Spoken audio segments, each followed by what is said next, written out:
Avons-nous assisté au tournant de la saison en Liga? En tout cas, c'est un match très important là, et un moment très important, un moment charnière de la saison. Défaite du Real Madrid à Villamarín, défaite du Real face au Betis Séville. Le Betis Séville qui est quand même une remarquable équipe, on va pas se mentir. Une équipe qui joue sa place pour une qualification européenne. Mais le Real ce soir est passé à côté de son sujet. Anderson. Ancelotti. Il commence déjà. Ancelotti. Comme il dit nous à l'UNC. Toi là.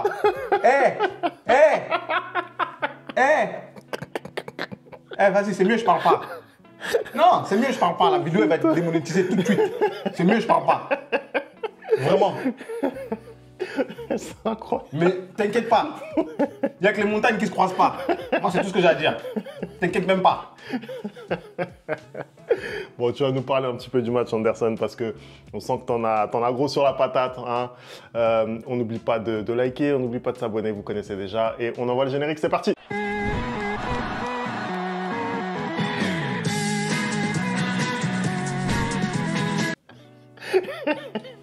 Et là encore, je pense qu'il a lancé la caméra 30 secondes trop tard, vraiment, parce que c'est exceptionnel, c'est exceptionnel. Anderson, il faut qu'on parle de ce match parce qu'il y a énormément de choses à dire. Je trouve. Le Real est passé largement à côté de sa presta. Et pourtant, quand on regarde le début de match, on se dit, voilà, le Real va faire quelque chose quand même. Moi, je suis pas d'accord. Parce que Femi, je suis désolé. Comme d'habitude, comme à l'accoutumée, on a la composition de l'équipe du Real Madrid 2 heures avant le match. On comprend pas pourquoi. Déjà, Ancelotti. Toutes les équipes, c'est 30 minutes avant le match. Nous, c'est toujours 2 heures avant le match. On sait pas pourquoi. Mais bon, en même temps, il n'y a rien à cacher. Donc, quand je vois la composition dès le début du match, je sais déjà que le match, il va être raté.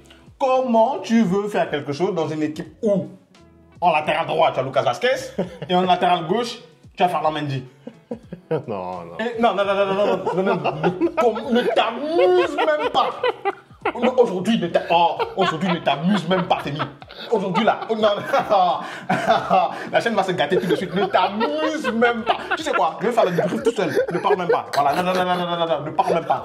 On va gâter la chaîne aujourd'hui. Si tu défends ne serait-ce qu'un seul joueur. Voilà. Ensuite, tu prends un mec qui n'a pas joué depuis 2 ans. Tu le mets titulaire dans un match où tu as absolument besoin de gagner. Tout ça en enlevant un jeune avec lequel tu as la continuité depuis quelques matchs. Moi, je suis désolé, hormis l'attaque et le milieu de terrain qui était à peu près prévisible étant donné l'absence de Jude Bellingham et de Dani Ceballos et de Valverde, du coup, la défense, j'ai été surpris et je savais qu'on allait prendre le bouillon. Je suis désolé parce qu'à un moment donné, encore une fois de plus, à l'extérieur, comme d'habitude, il joue les petits bras et il te titularise Mendy. Sauf que Mendy, bizarrement, c'est ce que j'allais dire, c'est que normalement, généralement, il n'apportait absolument rien offensivement, mais ce soir, pour la première fois depuis 2 ans, est-ce que tu te rends compte que c'est un arrière? Depuis 2 ans, c'est sa première passe décisive. Depuis 2 ans, c'est sa première passe décisive. Mais c'est une dinguerie. Non, mais oui, après, oui, c'est vrai que c'est compliqué. Mais je suis d'accord avec toi sur certains choix qui peuvent interpeller, même si tu veux faire de la gestion, parce qu'effectivement, le calendrier du Real, il est ce qu'il est. Tu as déjà pas mal d'absences sur blessure. Voilà, je comprends que tu veux gérer. Après, quel était le match le plus important entre ce match face au Betis dans une Liga où tu n'as pas de marge et un match aller, malgré tout, un 8e de finale aller de Ligue des Champions, certes, mais un 8e de finale aller. Mais merci, Femi, même parce que tu réfléchis comme un homme intelligent. Je suis désolé aujourd'hui, la compétition dont on peut, être le plus sûr de gagner, aujourd'hui, j'estime, étant donné ce que les autres équipes font, c'est la Liga. Donc, tu dois assurer en Liga. Là, mardi, tu as le match aller seulement contre l'Atlético Madrid. C'est-à-dire que c'est un double match. Donc, ça veut dire que même si tu te rates au match aller, tu peux être rattrapé au match retour. Tu vois ce que je veux dire? Bien sûr, donc, aujourd'hui, c'était primordial de gagner des points. Sauf que quand tu vois, une fois de plus, qu'on débute le match et qu'il te met Alaba en titulaire, moi, je suis désolé, j'aime bien David, mais la défense Alaba-Rudiger, ça n'a jamais marché. Ça n'a jamais fonctionné, même avant qu'il se blesse. Ça n'a jamais fonctionné. Là, aujourd'hui, on a une défense Rudiger. En fait, moi, ce que je comprends pas, Femi, franchement, c'est que, normalement, généralement, les entraîneurs, ils partent avec une idée préconçue, la saison avance.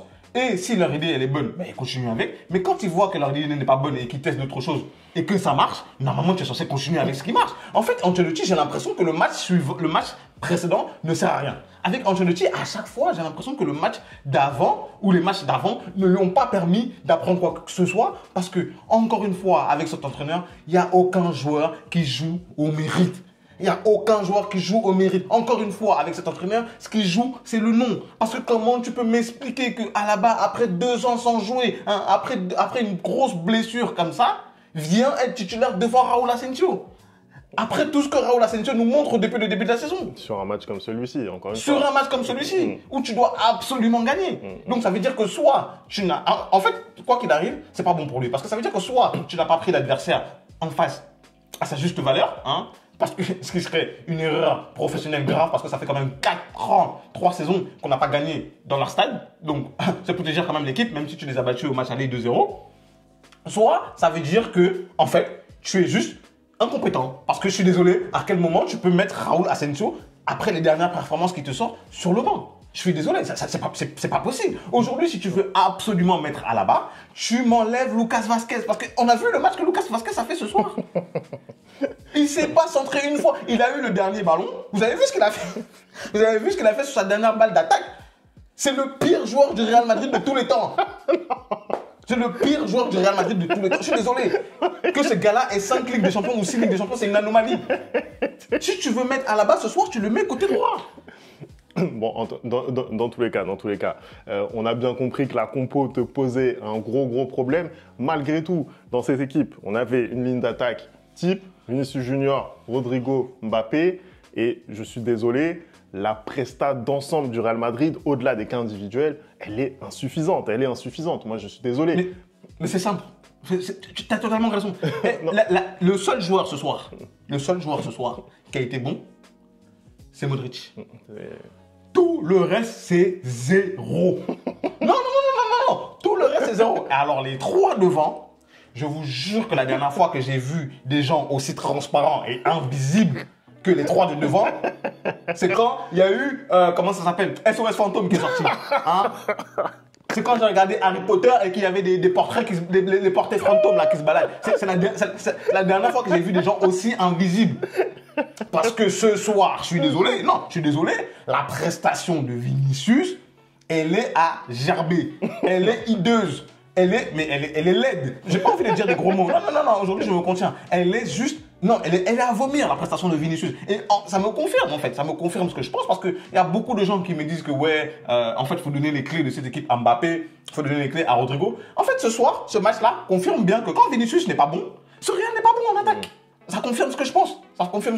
Et donc, du coup, on est obligé aujourd'hui que Vinicius soit très bon, ou qu'il fasse des choses pour pouvoir gagner un match contre le Betis Séville. Parce que bon, il a le droit aussi de passer Il a le droit de passer à côté.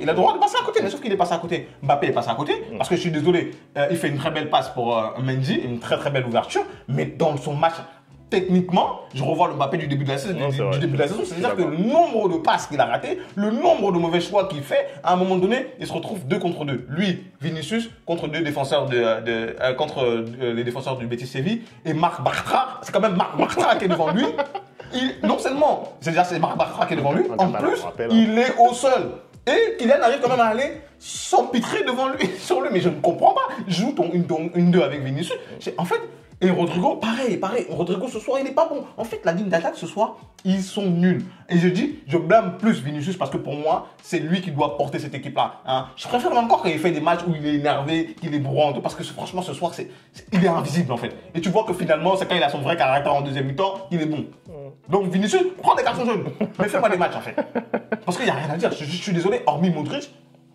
Et puis, attends. Arda Güler. Non. C'est bien beau, hein.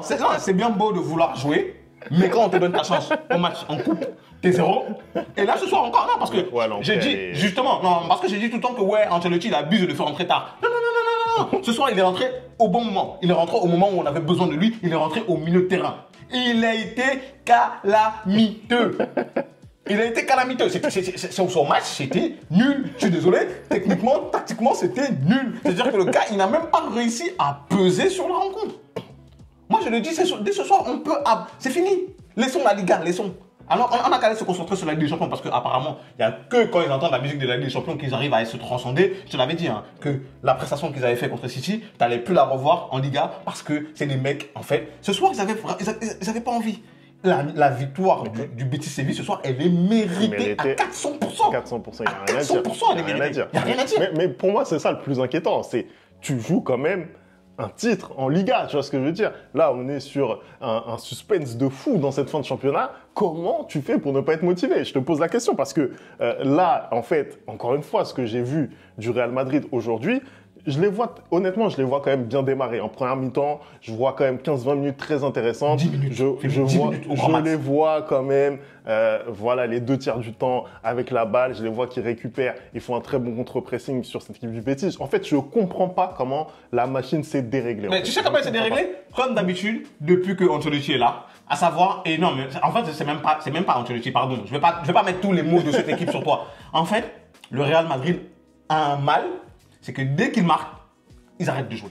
Je n'ai jamais vu une équipe comme le Real. Mais c'est extraordinaire. C'est-à-dire que le Real, peu importe, parce que souvent ils vont gagner des matchs 3-0, 4-0, mais ça va être sur des. En fait, ils vont avoir temps fort, temps faible, ouais. Et ils vont réussir à marquer. Mais je n'ai jamais vu le Real jouer avec une grosse intensité du début jusqu'à la fin du match et dérouler. Je suis désolé, c'est la vérité. En fait, le Real, dès qu'ils marquent, ils arrêtent de jouer. Parce que là, les 10 premières minutes du match, justement, comme tu parles, ils arrivent à marquer, mais je te promets que si tu pousses et que tu mets un deuxième but à cette équipe du Betis, c'est terminé. Le match, il est terminé parce qu'ils sont dans leur stade, mais le match, il est terminé. Mais le Real ne sait pas faire ça. C'est-à-dire que tu passes d'une occasion à 2-0 et encore, et encore. J'ai envie de parler parce que tout le temps, je parle de l'arbitrage quand c'est en notre défaveur, mais ce soir, l'arbitrage, il a été calamiteux. Il y a 2 pénaltys qui sont obéis au Betis Séville. 2 pénaltys parce que tu amènes ce qu'il fait, c'est un pénalty.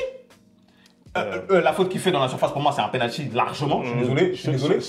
Chouameni moins que. Et Lucas Vazquez Alors, Chouameni, c'est celle qui est juste à l'entrée de la surface. Oui, c'est dans la surface. Ça, c'est penalty. Pour moi, il y a penalty. Largement. Et Lucas Vazquez, quand il y a corner, il y a penalty. Non, parce qu'il faut le dire. Quand c'est contre nous, il faut le dire. Mais quand c'est aussi nous qui devons normalement concéder des penalty. Mais pourquoi? Parce qu'il juge qu'il aurait dû peut-être donner un penalty à Rodrigo. Moi, je suis pas d'accord. Moi, il n'y a pas pénal du tout. Il n'y a pas pénal du tout. Donc, du coup, en fait, le match, il aurait même pu être 3-1, 4-1, en fait. C'est-à-dire que ce soir, tu ne vois aucune envie de la part de ces mecs-là. Je te dis, ils ont besoin d'une motivation. Je pense que, en fait, dans le club, il y a trop cette mentalité-là où on est une équipe de Ligue des Champions. Faut arrêter. En fait, je sais pas, c'est quand la dernière année, je crois que c'est 2007-2008, où on n'a pas fait un doublé en Liga. C'est pas normal, en fait. On est le Real Madrid. C'est pas normal. Tu dois d'abord gagner ton championnat avant d'aller gagner en Europe. C'est pas possible de autant dominer l'Europe et de ne pas réussir à autant dominer ton championnat. C'est pas normal. Cette stat est folle. C'est pas normal. À chaque fois, ils sont obligés d'alterner en fait d'année en année. Quoi. Ils peuvent pas gagner 2 fois de suite la Liga, c'est incroyable. Mais oui, cette défaite, elle est archi inquiétante par rapport à, encore une fois, l'importance de ce match, mais aussi ce qui va t'attendre derrière. Et vu aussi la forme de tes concurrents, en tout cas, bah, c'est très inquiétant. Après, rien de rédhibitoire. Si le Barça remporte sa partie, je crois que c'est demain qu'ils jouent, s'ils remportent leur match, bah, ça fera seulement 3 points d'avance pour le Barça sur la Madrid. Il y a l'Atlético aussi qui peut te passer devant dès ce soir. Hein. Mais il y a l'Atlético qui peut te passer devant. Voilà, c'est pas rédhibitoire, mais clairement, ils se mettent dans une très, très mauvaise posture. Ils vont jouer contre Bilbao, l'Atlético Madrid. C'est quand même une grosse opposition, mais malgré tout, c'est compliqué pour le Real Madrid. Est-ce que tu avais autre chose à ajouter sur ce match? Moi, en fait, ce match, il m'inquiète parce que j'étais là en train de faire le fanfaron quand on a vu le tirage face à l'Atlético Madrid. Mais là, le match que j'ai vu ce soir, je suis désolé, si Diego Simeone, il a pris le temps d'allumer son poste, on va dire, juste avant son match, bah, il a vu toutes les lacunes du Real. Parce que je suis désolé, c'est pas normal ce soir que ton meilleur défenseur soit sur le banc. Parce que le match aussi de Rudiger, il est haché. Je sais pas si c'est parce que c'est le Ramadan, mais soit un peu comme Karim. Prends 3 dates, un verre de lait et viens traumatiser les attaquants. C'est pas possible. C'est pas possible parce que le match de Rudiger ce soir, il est haché. Le match d'Alaba, il est haché. Le match de Vasquez, il est haché. Le match de Mendy, il est haché. Mais je suis désolé, mais il y a qui? Je te dis, il y a que Modric ce soir qui est bon. On se rend compte que le mec le plus fort de notre équipe, il a 40 ans, frère. Il a 40 ans. Normalement, le vieux père, il devrait être en train de se reposer avec ses enfants tranquilles, mais non, il vient encore vous sauver les fesses. C'est lui qui défend, c'est lui qui attaque, c'est lui qui doit tout faire. C'est pas normal. Et honte un peu. Et je pense aussi qu'on peut rendre hommage au match de cette équipe du Betis Séville. Ah, ils ont été fantastiques. Isco, homme du match aujourd'hui, la presta qui nous sort. Je ne sais pas ce que tu as pensé, Anderson, mais cette prestation, sincèrement, pour moi, il a sa place dans le milieu du Ah, mais moi c'est un joueur que j'ai toujours adoré. C'est un joueur que vraiment j'apprécie énormément quand il était chez nous.